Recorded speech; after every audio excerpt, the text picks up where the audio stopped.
Estas dos bellas melodías son de las que más nos llegan y nos transportan al paisaje de Iwiqui, donde nació don Mauricio, ¿no? Nosotros escuchamos esto y vemos ese verde, esos cerros. Y papá llevaba todo ese paisaje consigo a todas partes. Como decía mi hermano recién, el avasallamiento de nuestra cultura, la cultura latinoamericana, por el eurocentrismo, ha dejado realmente mucho, ¿cómo decirlo? Ha dejado de lado nuestra cultura, nuestros valores. Y sin darse cuenta uno entra dentro de esa corriente consumista y sin embargo papá, que a partir del año 30 vivió en Buenos Aires, o sea prácticamente de Asunción, una aldea grande, a la gran metrópoli. Sin embargo, siguió manteniendo sus valores auténticos, su tradición, su folclore. En nuestra casa la comida, el guaraní, que yo no hablaba, pero que escuchaba la música paraguaya, los amigos paraguayos que venían acá. Bueno, eso él lo llevaba a todas partes y con gran orgullo. Es un ejemplo que nos ha dado a nosotros y creo que para toda la juventud, para que lo tengan en cuenta. Bueno, conocemos de don Mauricio a grandes rasgos toda su obra, que son más de 300 composiciones, 2 libros que escribió, Memoria de un villano, es una especie de autobiografía, y para un mundo folclórico paraguayo, que es un libro sobre la música paraguaya, su técnica, su historia, su origen, sus mitos y leyendas del Paraguay. Conocemos sus discos, sus conferencias, bueno, todo eso, pero nos gustaría escarbar un poquito en su origen y cómo él pudo llegar desde su Uruguay natal a ser una personalidad cultural del Paraguay y del mundo. Papá nació en Uruguay en el año 1907, el 14 de mayo. Nació una fecha muy especial, ¿no? Él supo nacer en una fecha especial y él decía: yo soy patricio, ¿no? Patriota hasta la médula. Y falleció el 5 de mayo del 82 en su querida Buenos Aires, que es justamente la fecha en que se conmemora el nacimiento de Agustín Barrios. O sea que también es otra fecha clave para nacer y para morir. Y después quisiera establecer una especie de paralelismo entre Agustín Barrios y don Mauricio Ocampo en muchos aspectos que les son en común. Por ejemplo, papá nació en el 1907, 30 años después de la Gran Guerra, en un país recién saliendo de las cenizas, socioculturalmente desolado, con muchas pocas posibilidades de avanzar culturalmente. Tanto es así que él hizo hasta tercer grado nada más. Parece mentira que haciendo nada más que tercer grado pudo llegar a escribir 2 libros, componer 300 canciones, dar conferencias y quedar en la historia, ¿no? Bueno, eso es su espíritu indomable, su ansia de superación. Y así él nació. Su madre fue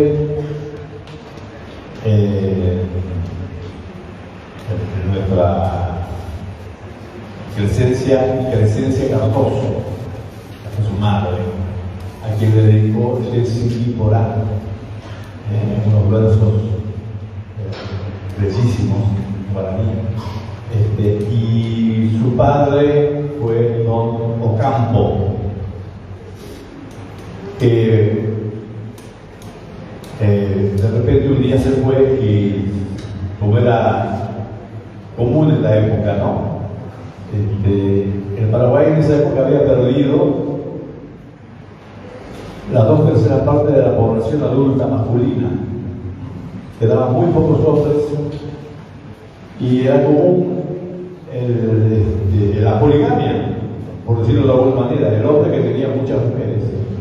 Entonces tenía hijos y los dejaba y se iba, y así era.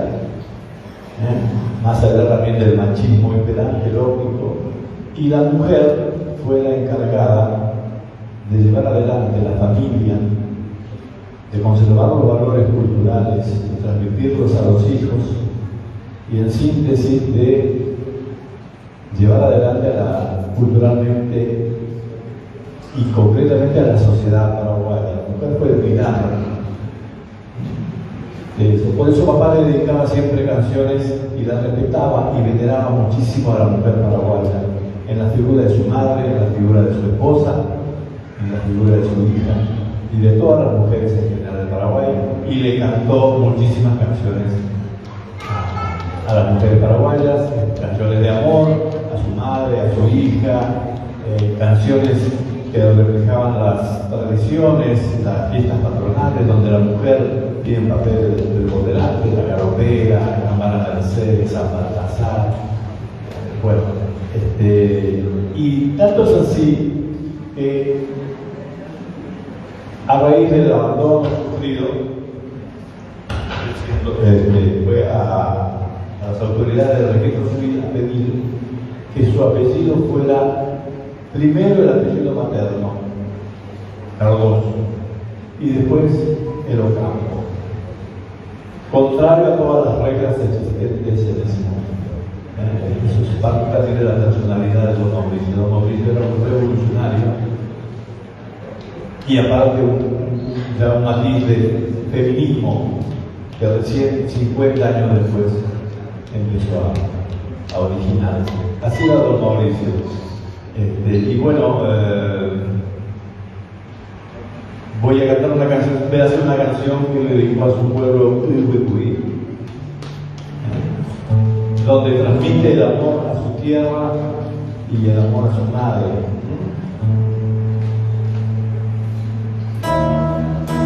Para matizar un poquito, como decía él.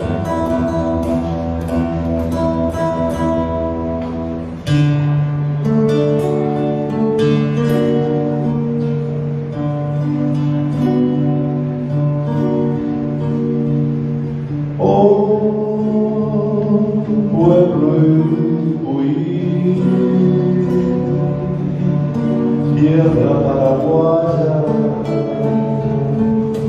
que me vio nacer. Oh, rincón guaraní,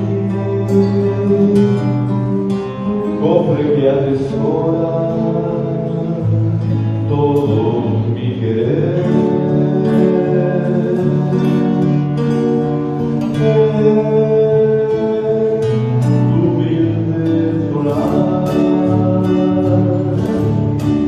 Corrieron mis años de felicidad. Hoy pagan mi pagar mi anhelo tan solo es verte otra vez. Yo quisiera volverte a encontrar tan risueño cual yo dejé, con tu vuelta exhalando azar y yo azoté. Y al igual que en los tiempos de ayer, recibir de mi madre otra vez las caricias que supieron ser gloria en mi piel. Oh, pueblo Uihuicuí.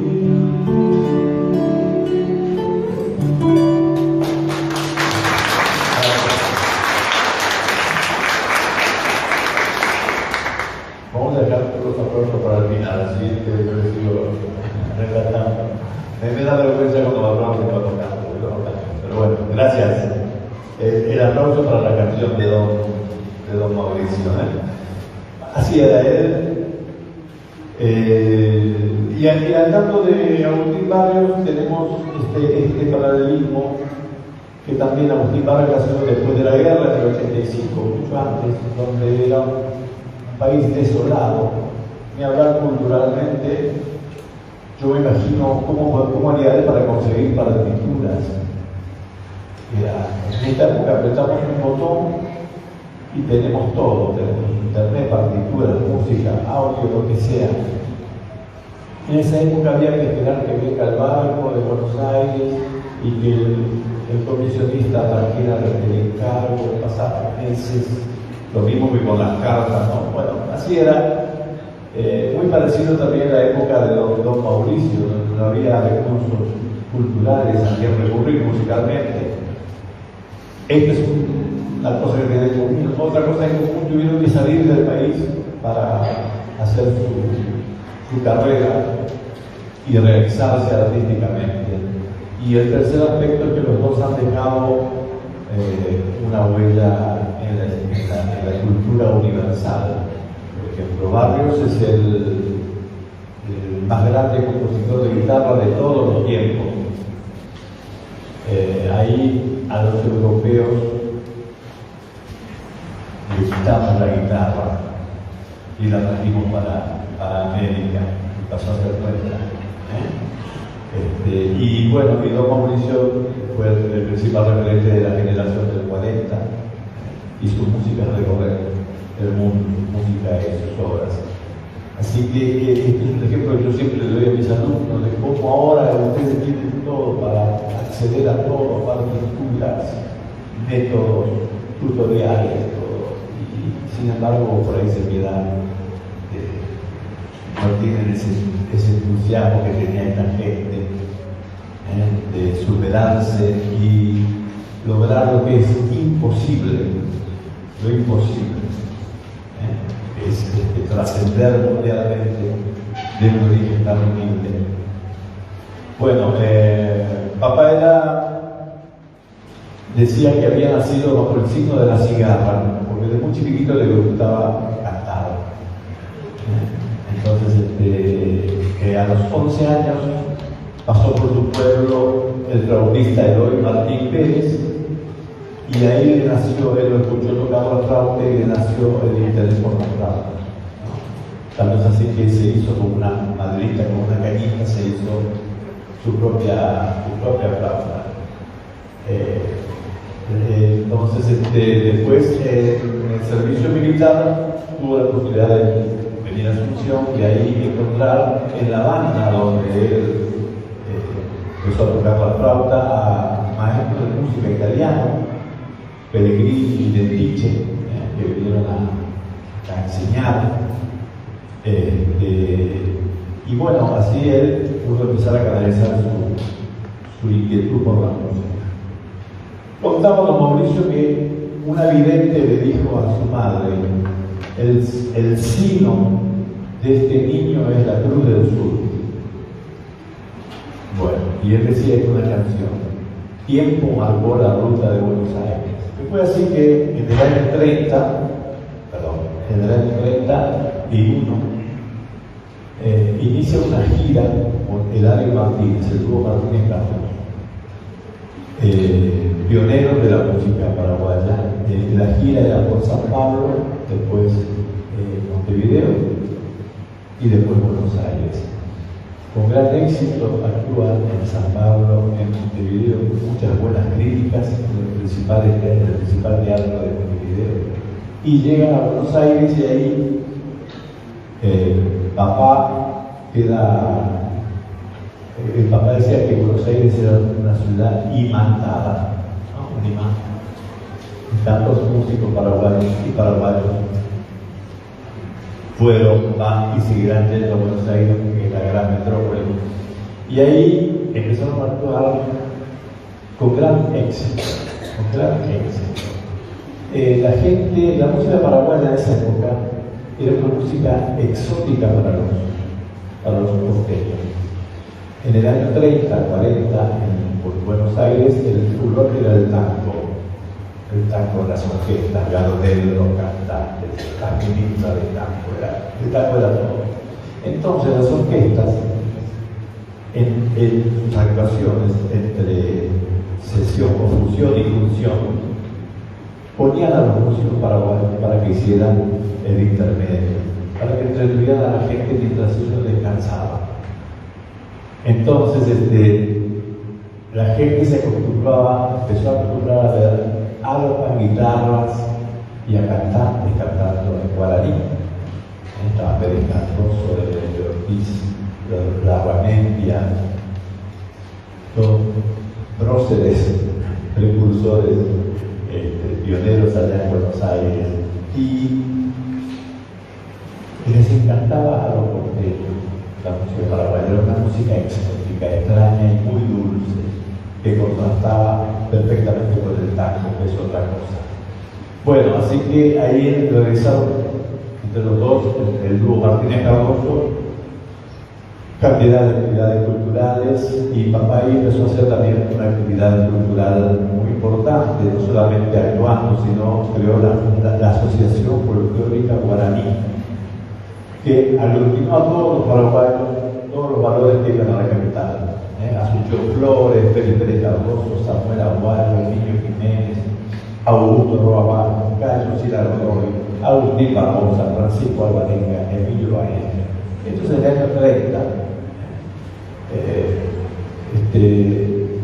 ¿Por qué iban los artistas paraguayos? Porque allá estaba la fuente de trabajo y de difusión de su trabajo. Acá era muy chico, no había muchas posibilidades. Había que irse al sur y Argentina siempre lo cobijó de la mejor manera. Y hay una anécdota que quiero contar que era, se imagina el nombre que dije recién, Robar, personalidades. Mi hermano Oscar estaba en el año 2000, para decirlo un año, en su casa con su piano con Ricardo Flecha, nuestro gran cantante, en Buenos Aires. Y viene el señor que se llama Virgilio Espósito, hermano de Homero Espósito, el célebre poeta de tango, Homero Espósito, gran tango, y Virgilio, un gran músico también. Y estaba conocido en la casa y Oscar le dice a Ricardo Cantán que era así, la guaraña de Flores es una guaraña monumental que se presta parte de la letra, parte del lucimiento de los detalles. Bueno, este señor que estaba en yo escuchó eso y se emocionó.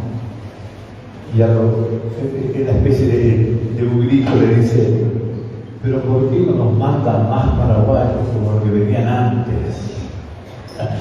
Refiriéndose a todos ya no nos mandan más. Bueno, sí, la generación del 40 no tuvo continuidad, no tuvo réplica, y bueno, por eso es que quedan ahí en la historia. Bueno, voy a cortar un poquito, después viene la guerra del Chaco. El dúo Martínez Cardoso se presenta en la embajada, hablar con el embajador para pedir que los repatrien para formar parte de las filas, finalmente.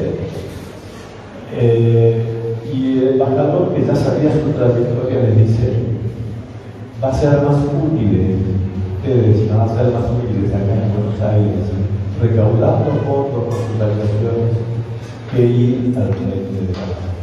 Tal es así que hacen una campaña muy intensa, y no solamente recaudaban fondos, mandaban material médico. Bueno, fue su aporte, ¿no? Termina la guerra y siguen las actuaciones, y bueno, pues siempre en Buenos Aires, papá a todo esto componiendo, como siempre. Papá era un compositor, un inspirado compulsivo. Vieron que hay asesinos seriales, hay gente que no puede parar de comer, que son compulsivos. Como papá era inspirado compulsivo, él se inspiraba por cualquier cosa importante y quiere llegar al sentimiento, lógicamente, ¿no? Por ejemplo, un amor, su madre, su pueblo, esta reunión de repente, y por ahí saldría de acá y empezaría a escribir del momento que pasó acá, por ejemplo. Nacía el hijo de un amigo y le hacía una canción por la hija. Hasta a Olimpia le hizo una canción, que no voy a cantar acá para no crear susceptibilidades. Pero así era él, ¿no?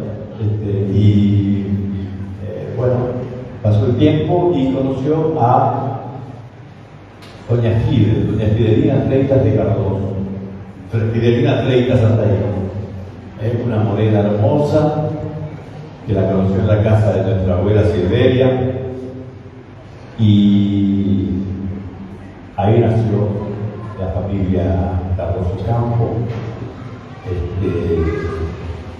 y le dedicó esta canción que voy a cantar un pedacito nomás.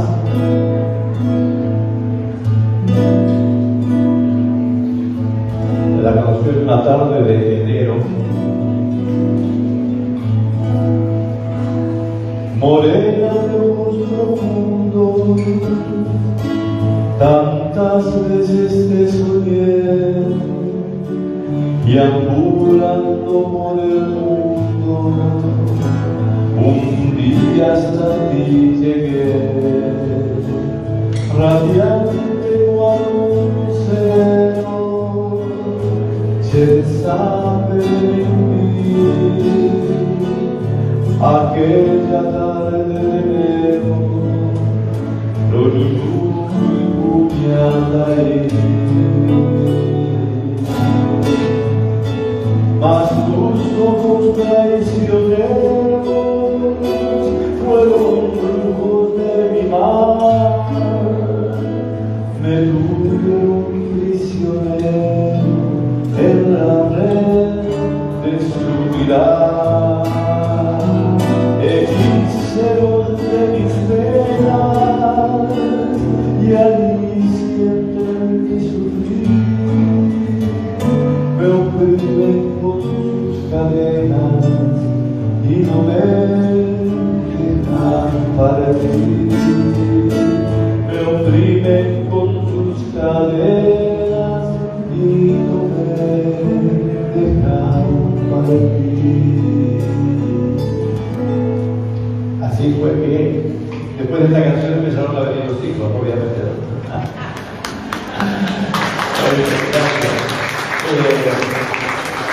Desde el año 41 también compuso La Ropera, a pedido de una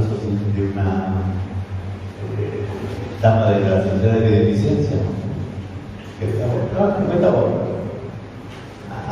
le pidieron a él que hiciera una semblanza paraguaya para un espectáculo, y ahí lo puso La Ropera en el año 41, y en el año 42 nace su primer hijo, Carlos. También le dedico una canción que se llama Carito Curajé. Bueno, después viene Amampay.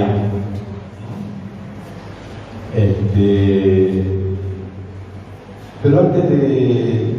Bueno, voy a leer Amampay directamente.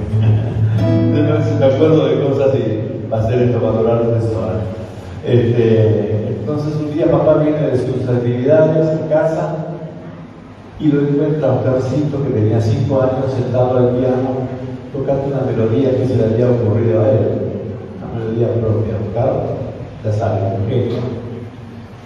Y bueno, papá obviamente se emocionó muchísimo y se sentó al lado de él y lo ayudó a seguir componiendo esa canción. Y entre los dos hicieron esta canción, ¿no? Amampay es el nombre bonito de la mujercita de mi dulce hogar. Amampay que la trajo el destino al río de la Plata desde el Paraguay. En su cara graciosa ella luce los ojos hermosos y hoyuelos sin par. Amampay es el ángel divino que llena de dicha a mi dulce hogar. Amampay, Amampay, capullito de amor guaraní. Amampay, Amampay, portadora de dicha sin fin.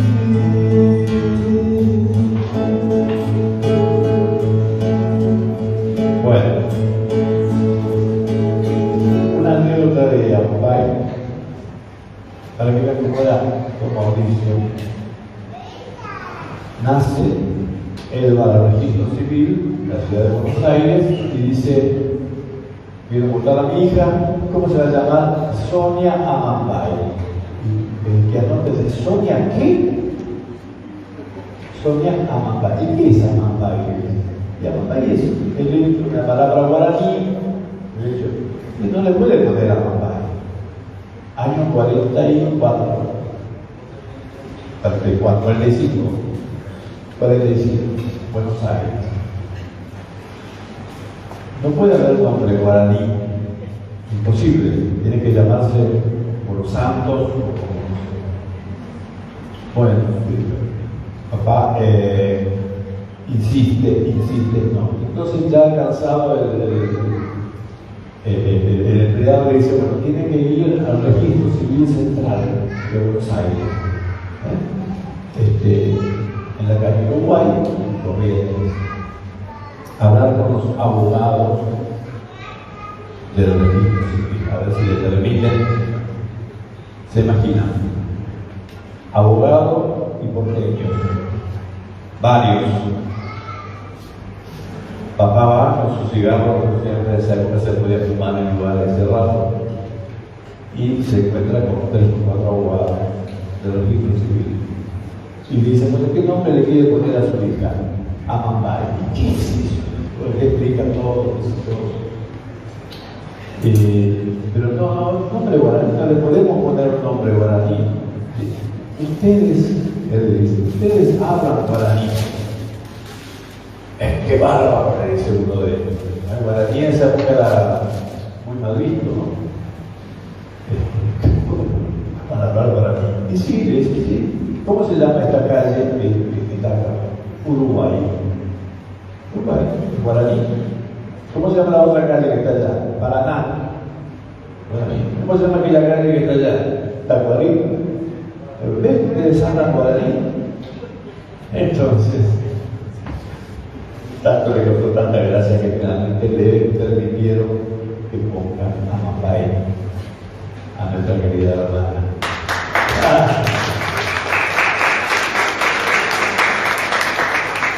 Y algo parecido, sí. Yo vengo de Pedro Juan Caballero y era directora de una escuela. Y en el año 90 yo fundé la escuela. Y creo que Amambay Cardoso falleció en 94 o 95, si no me equivoco. 97. Ahí coloqué el nombre de Amambay Cardoso Ocampo en la escuela donde yo fundé la escuela. Muy bien, gracias.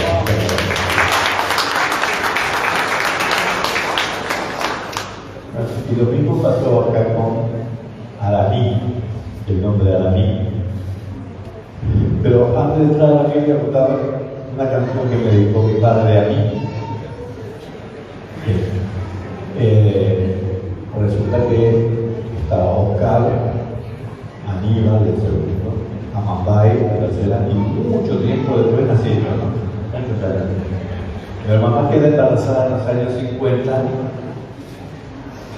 Y bueno, papá, ¿qué hace? Se pone a componer. Y como eran 2 varones, y estaba Amambay, esperaba la otra nena. Así se usaba en esa época, ¿no? Entonces, papá se pone a componer una canción para mí, que se la voy a cantar ahora y espero que no se rían mucho, ¿verdad? Una estrellita lejana paseando a la tierra llegó y se quedó en nuestra casa para hacer la hermanita menor. Es como una muñequita que ella dice: papá y mamá. Ay, qué linda muñeca rosada, como en cuentos de hadas llegaste a mi hogar. Jugaré contigo a la ronda, al arroz con leche me quiero casar. Estrellita primorosa, el encanto de papá y mamá. Estrellita, no te alejes de nosotros ya nunca jamás.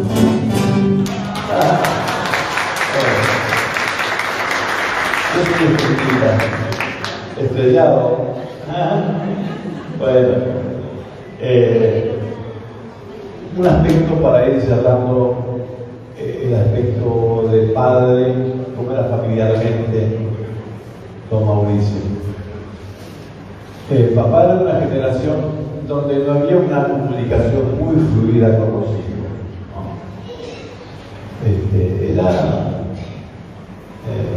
No había un diálogo así, pero él marcaba con sentencia, con frases muy poderosas, cómo se tenía que vivir en casa. Por ejemplo, yo tenía dos frases que eran imperativas.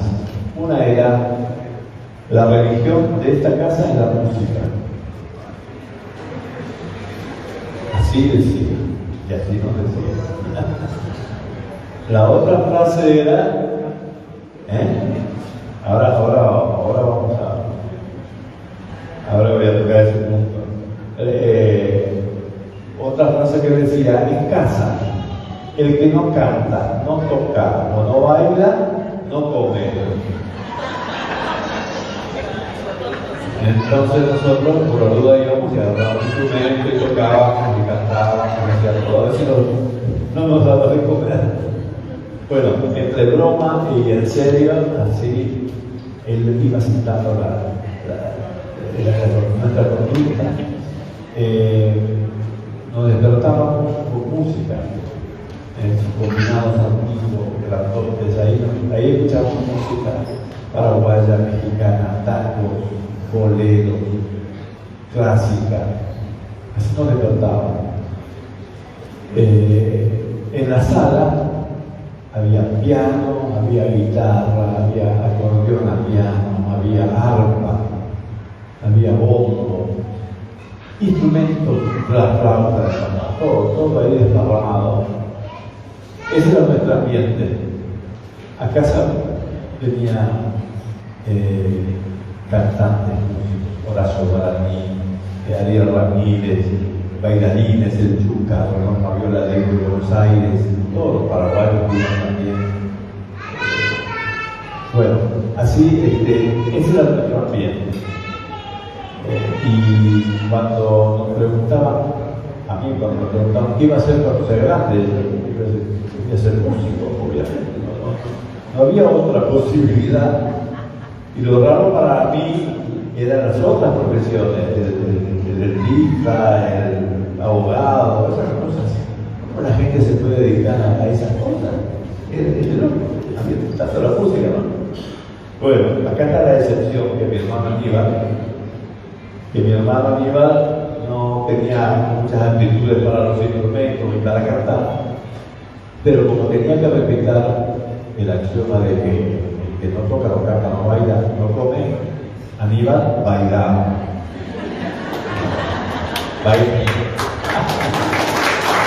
Bailaba con mi hermana Amanda y la Palomita, todas las danzas folclóricas paraguayas. Bueno, en todas las reuniones, la familia, las reuniones con amigos, familiares, la familia tenía que hacer su show.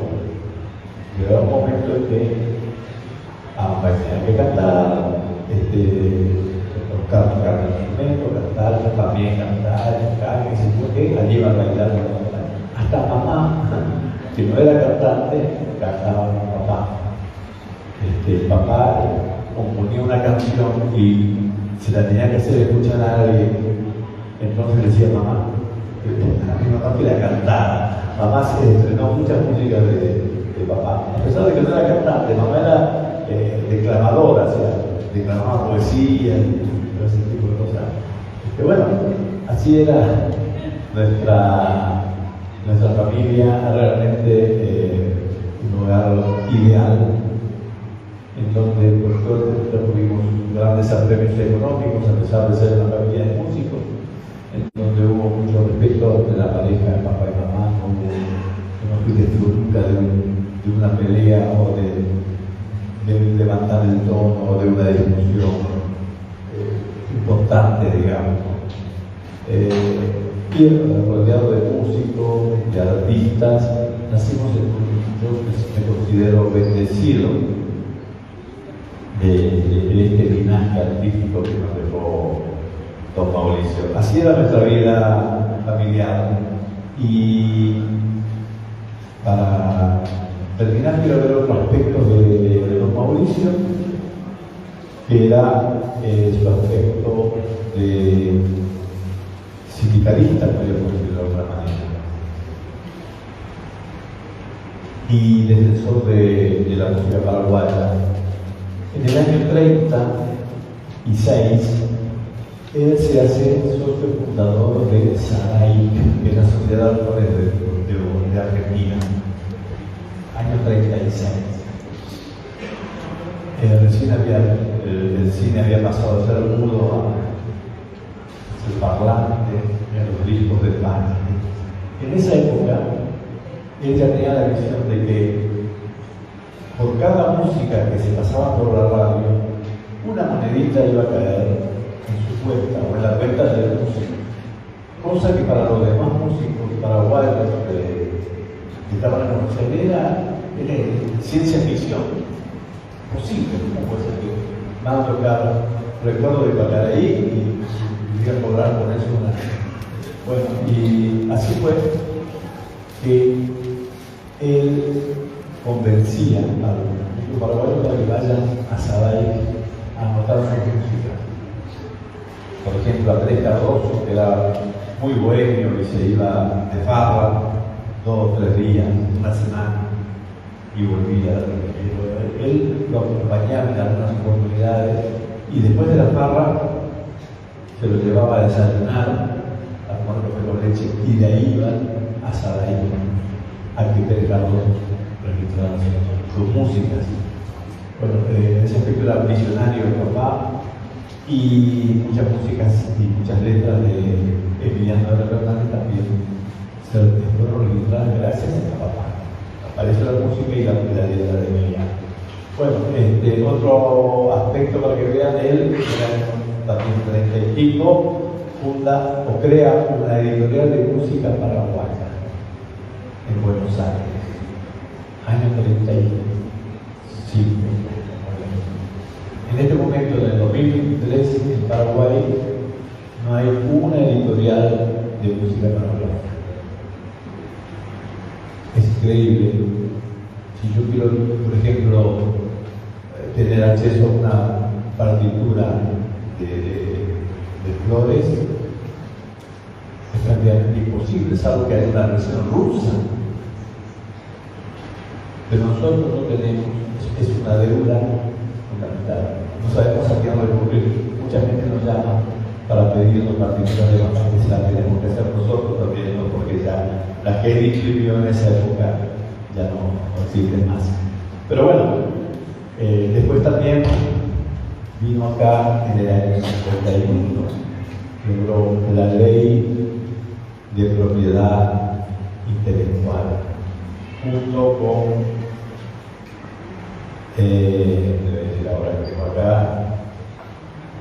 con Juan Carlos Moreno González, el doctor Ezequiel González Alsina. Ellos tres fueron a hablar con Chávez, Federico Chávez, el presidente de la época, y lograron la ley de propiedad intelectual, que fue después la que dirigía a APA, y en este momento era dinámica, los derechos intelectuales. Y en el año, después de esto, fue su fundador de APA y primer secretario general de APA. Él escribió el acta fundamental de APA nacional, muy bien. Nosotros tenemos eso. Increíble. Bueno, así era don Mauricio, multifacético. No sé dónde sacaba tiempo para hacer todo lo que hizo, todas sus canciones, escribir sus libros, la defensa del derecho de autor, la defensa de Flores, acá en el 68, cuando se quería atribuir la maraña a Pi Guerrero, siendo que Pi Guerrero es poeta, Flores es el músico, ¿no? y la defensa de San Juan también, las conferencias que daba, paralelamente todos decían, papá venía todos los domingos a la casa a jugar al truco, a jugar a la escoba de 15, a comer asado. Bueno, así era don Mauricio, después regresa a Asunción en el 76 para terminar. En el año 60 en la Argentina hay un fenómeno, dos fenómenos paralelos. Viene el rock, viene del 50, el rock llega, el rock latinoamericano, digamos, ¿no? Speedy González, todas esas cosas. Y el Club del Clan, Marino Ortega, ahí comienzan a Pisano, todo eso. Y un reverdecer del folclore argentino.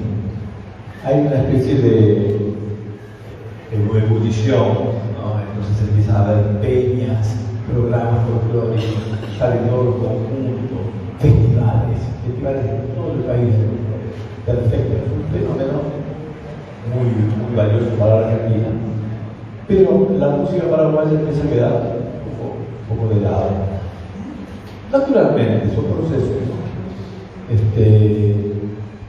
Y entonces papá ya en el año 65, 66 se da cuenta que su actividad estaba decreciendo y no tenía mucho más que aportar allá en Buenos Aires. Y piensa que el aporte que podría hacer acá sería más importante.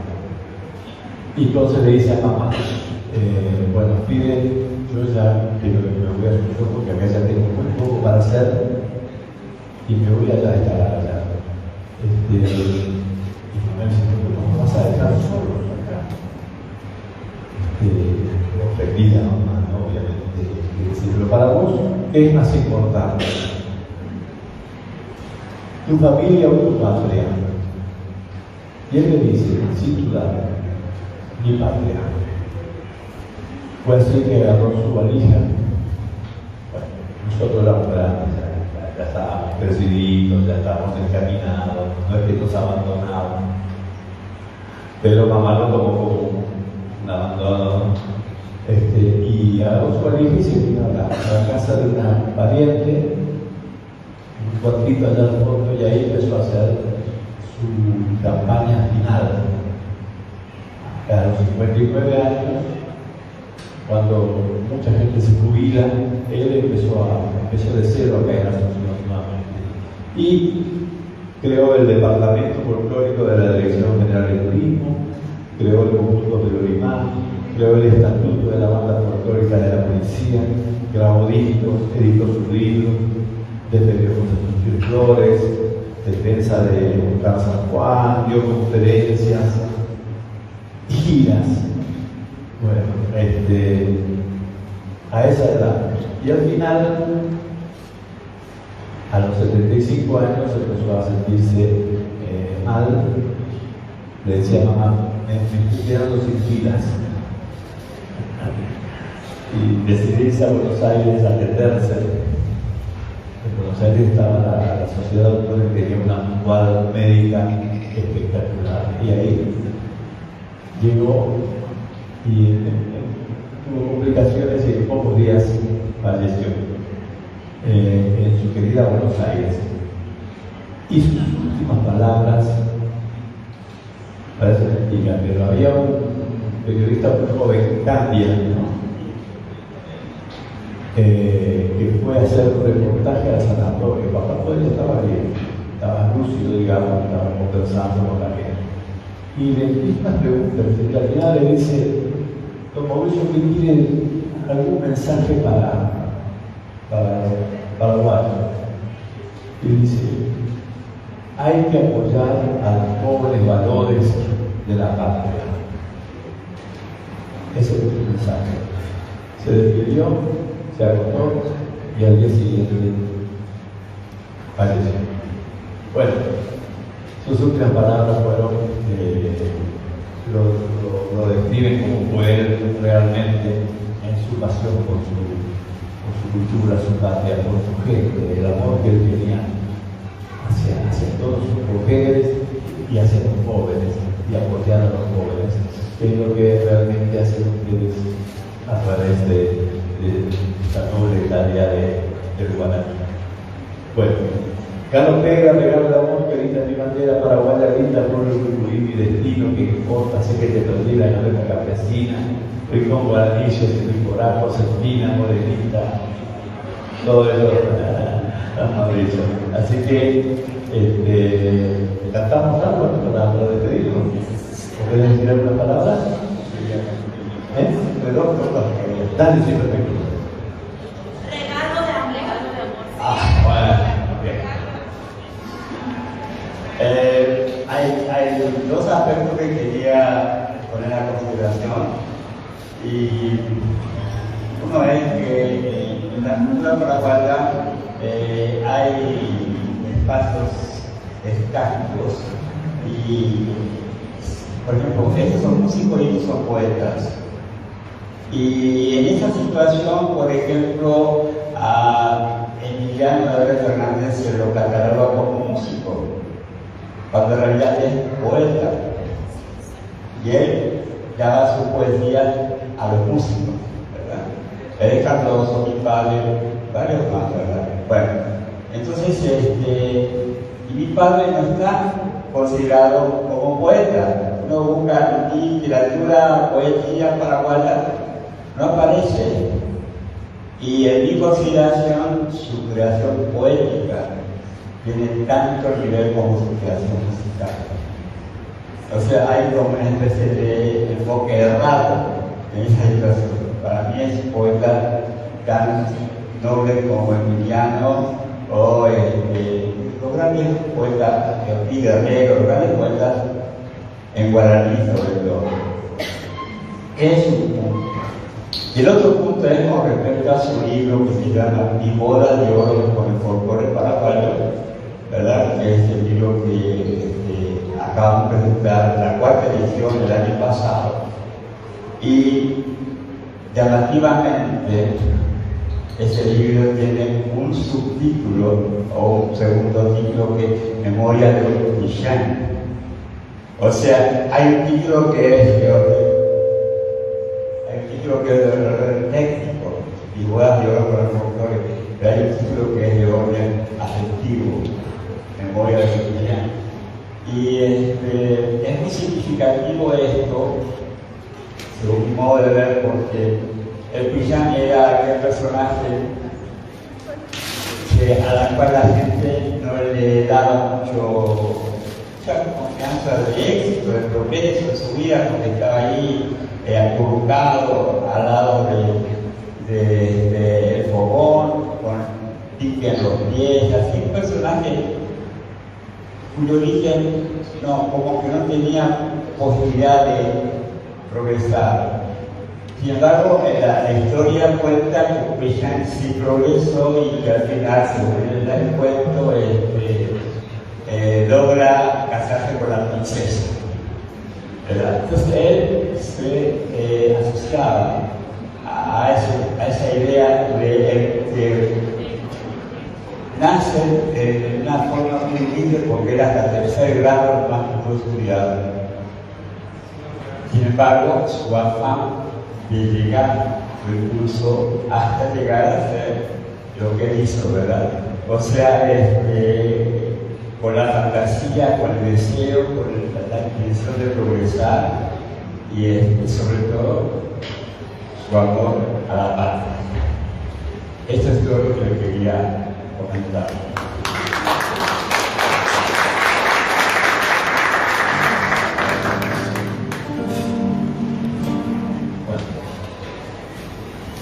Yo no suelo cantar en el de la boca.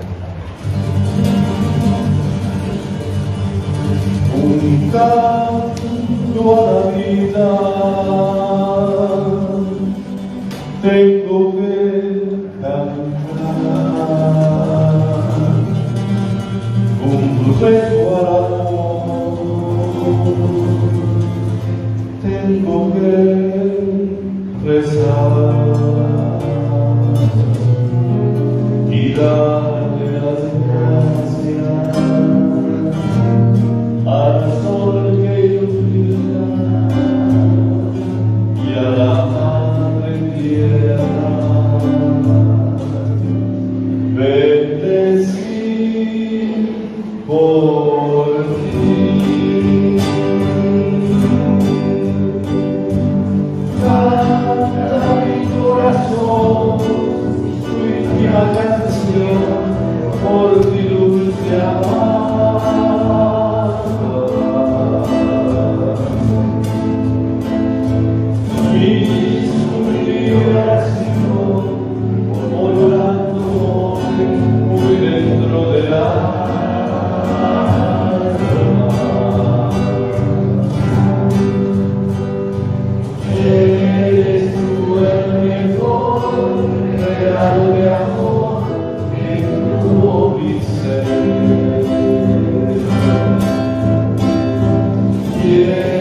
cerca de ti, perfumada flor, gloria de mi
Yo creo que todos nos dimos cuenta, acá se detuvo el tiempo, después un momento cristiano.